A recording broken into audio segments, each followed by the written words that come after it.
السلام علیکم ورحمۃ اللہ وبرکاتہ۔ ایک بادشاہ کا غلام فرار ہو گیا۔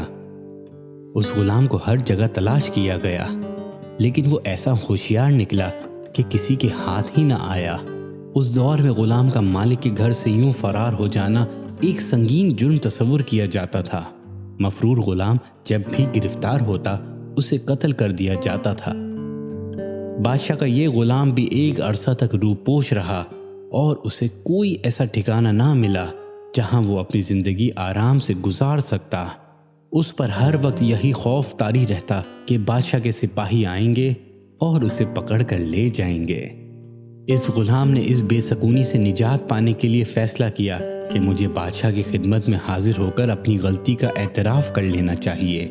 شاید اس کے دل میں اللہ عز و جل رحم ڈال دے اور وہ مجھے معاف کر دے۔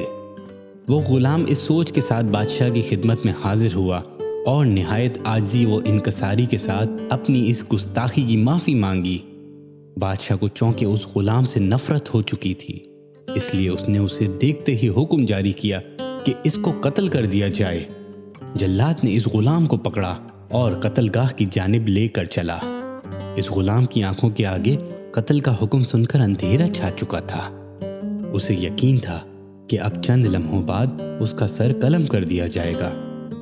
اس غلام نے اپنے حواس کو قابو میں کیا اور بارگاہ الہی میں یوں دعا کی: اے اللہ، تو جانتا ہے کہ مجھے بے گناہ قتل کیا جا رہا ہے اور بادشاہ کو اس کے گناہ کی سزا نہ دینا۔ میں اسے اپنا خون معاف کرتا ہوں کہ میں نے ایک عرصے تک اس کا نمک کھایا ہے۔ جلاد اور بادشاہ کے مصاحبوں کے لیے یہ عجیب بات تھی، کیونکہ انہوں نے دیکھا تھا کہ جسے موت کی سزا دی جاتی وہ بادشاہ کو برا بھلا کہتا ہوا اور خوب گالیاں سناتا ہوا جاتا تھا۔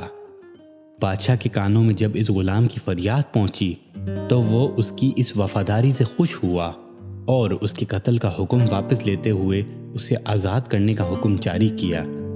پھر بادشاہ نے اس غلام کو اپنے مصاحبوں میں شامل کر لیا اور خوب انعام و اکرام سے نوازا۔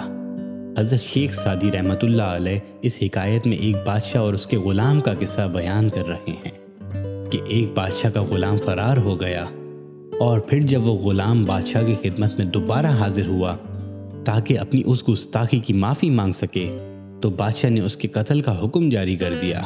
اس غلام نے اس موقع پر دیگر لوگوں کی طرح گالی گلوچ کی بجائے بادشاہ کے حق میں دعا کی، اور اس کی نرمی کی وجہ سے بادشاہ نے نہ صرف اسے معاف کر دیا بلکہ اسے انعام و اکرام سے بھی نوازا۔ پس جو شخص بھی اپنے اندر نرمی اور شیریں زبانی پیدا کرے گا وہ یقیناً بارگاہ الہی میں انعام و اکرام کا حقدار ہوگا۔ اور حضور نبی کریم صلی اللہ علیہ وسلم کا فرمان ہے کہ تم میں بہترین انسان وہ ہے جس کا اخلاق سب سے اچھا ہو۔